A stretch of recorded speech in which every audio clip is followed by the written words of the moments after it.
Welcome back everybody, it's your boy Ace, and in today's video I'm gonna basically talk about inner monologue. So I have a creative mind. I have a crazy mind basically. So I do have an inner monologue. I do talk to myself. I do talk about what I'm gonna do for the day. I do debate to myself a lot before I even talk. I do think about what I gonna say and all that. But recently I found out not everybody does that, because most of the people I know do have an inner monologue do have them. So when I found out that not everybody has it, I got curious and I found this video that was made 2 years ago, what it's like to have no inner monologue. And I thought, you know what, it's educational, let's watch it together, let's find out, let's go. When you're not dumping word vomit out of your mouth, are you dumping it in your head? Do you know some people don't word vomit in their own brains? Okay, I think this is Yeah, I didn't know that. What I'm trying to ask is, do you have an internal dialogue? Yes, I do. Hello, and welcome to What the What, the show about fun facts and a little bit of science. And I do actually like we're talking fun about facts. inner dialogue, also known Or as inner internal monologue. narrative or internal monologue or Yeah. inner voice. Can we Whatever just happened. pick a term and use it? Cats. Before we go any further, this is where I have to beg you to Give me- subscribe, give me a or second. maybe share this thing. I mean, Give me a put second. it on your social media. Monologue, narrative, voice. Simply put, it's the voice inside your head, the one that sounds like you, not the one that always tells you to do evil things. We all have that one, right? It was just back in January of 2020, before the world ended. Oof. It's This still ending. topic started to trend. Do you have an inner voice? Good job being on top of trending videos, Jonathan. Well, hey, I just started this channel like a month and a half ago or something, so relax. Yeah, give him Some time. people do not hear a voice in their head. In fact, those people generally have kind of a mashup of thoughts and have to actively verbalize, that's what I was going for. They have to actively verbalize those words and thoughts before it makes any sense. It actually makes sense. So, as I said, I have to literally decide with myself on how I should say something before I say it. And most of the time, I do also have dyslexia, so it's kind of hurt sometimes when I have to think and I have to say it, I blur out or say the word wrong or slur my words, and it seems like it's a difficult process. So when I heard my thought process is, how do people do it without having that thought in their Many of mind? us can hear our own thoughts as if we were having a conversation with ourselves. I, for one, have this inner voice, and it's basically like this all the time. Some of the 80s, I think, was like the best for music with friends. Just like all the like synthwave stuff. And some of the best music that ever came out was like Pat Benatar and Kenny Loggins. And can we not get some more? I mean, Pat Benatar and Kenny Loggins. What did they ever do? Yellow Space All Alone. Would have been the greatest 80s song of all time.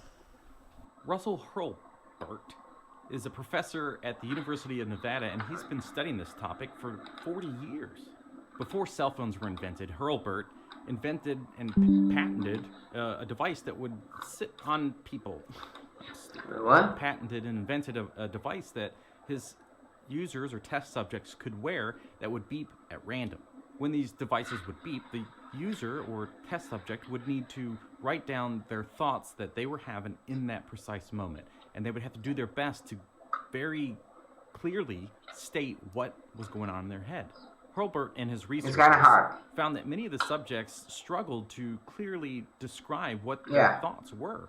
When he asked them for specific words or phrases, they simply just couldn't answer. He said that during this research, the users would find that they thought, well, I thought I had an inner voice, but apparently I don't. The results of the study concluded that 26% of the time the subjects had no inner thoughts, while 75% of the time the users did. According to Hurlburt's research and his 6 books that he's written over the years, how do I find out if I have it? He's concluded that there are 5 types of thinking: inner speaking or inner monologue, inner scene or visual imagery, feelings, unsymbolized thinking, and sensory awareness. Inner speaking is your inner voice. It's hearing yourself or somebody else's voice inside your head, or recalling a number. Fun fact: I never have my own voice. I have a personal voice inside my head that's like somebody consulting me basically. It's never my voice, and it changes depending on the circumstances.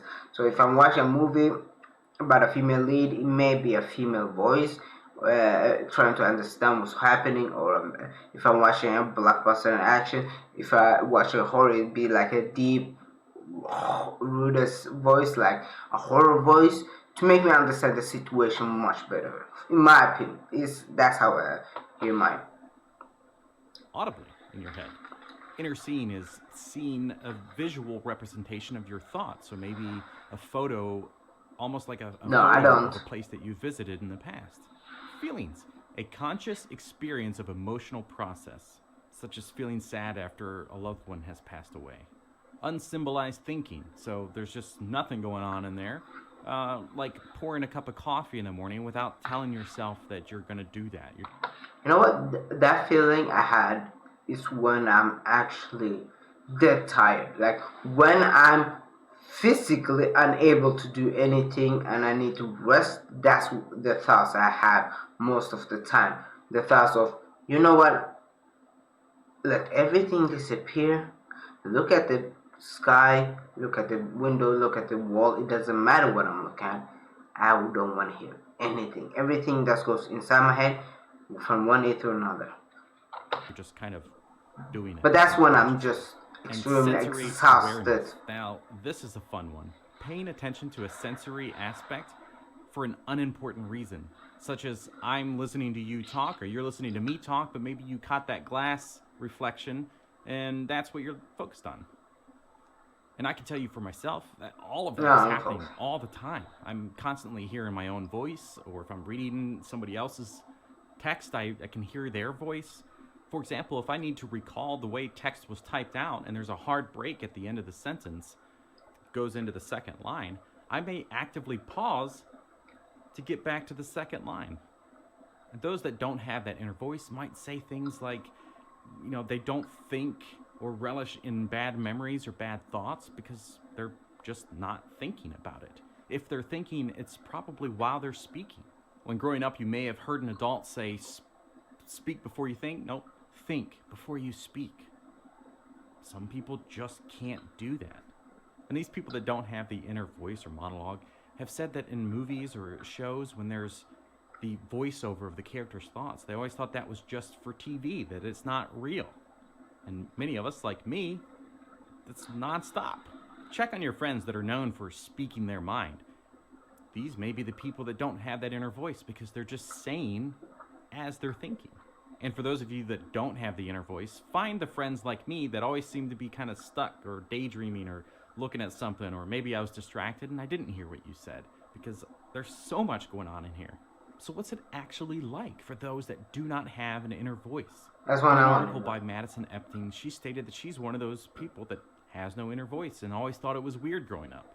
And to get a better understanding of what that was like, this is what she had to say.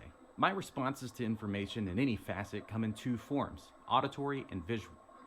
So for myself personally, I see the words a person is speaking as they would appear being typed on the page of a computer screen, and never once will hear the person's voice speaking them, nor my own. If a person expresses a feeling of heartbreak, I do not replay the words in any one voice inside of my head, but rather picture a physical heart splitting in two, along with a sound that can be associated with the thought, perhaps stepping on eggshells or the sound of a steel-toed boot smashing a fragile object resting on the ground. And for me that has that, I hear the voice. I replay those voices. I can replay an entire conversation that I've had with somebody. It's weird. A big fun fact: I have what's called dyslexia. So and I feel like that's, if you have it and you have also animal, you may have felt it. It's hard to type sometimes because in my head I do see sometimes pictures of what I'm reading, what I'm saying, but it's like Jumble is like those conflicts with the ABCs, and you pour it out, and I have to visualize while thinking at the same time how to set the words together. Because when I hear the words, I hear it as the sound is the same way I write it. So if I hear uh, rather than cat is easy, the CAT is the same sound you make cat, it's the same letters, it's easy to comprehend. But when it's a difficult word like dyslexia at this point, I hear dyslexia. So in my head it's like this, DYS, and then lexia, not DIY. Now I basically know the word because I do have it. I have to say it and repeat it, so it's stuck. But yeah, the words jumbles most of the time, words with the same sound when you say it is the most problem. Like AE in a sentence or silent words are really pissing me off because I cannot hear when noun is KNUY, right? But I don't hear the K because it's a silent voice. And so when I write it, I with N now because that's the first sound of a letter I hear, and that's how it works in my brain. But either way, it was kind of interesting. And tell me how you guys see and comprehend this stuff. So no further ado, I hope you like, share, and subscribe to the video.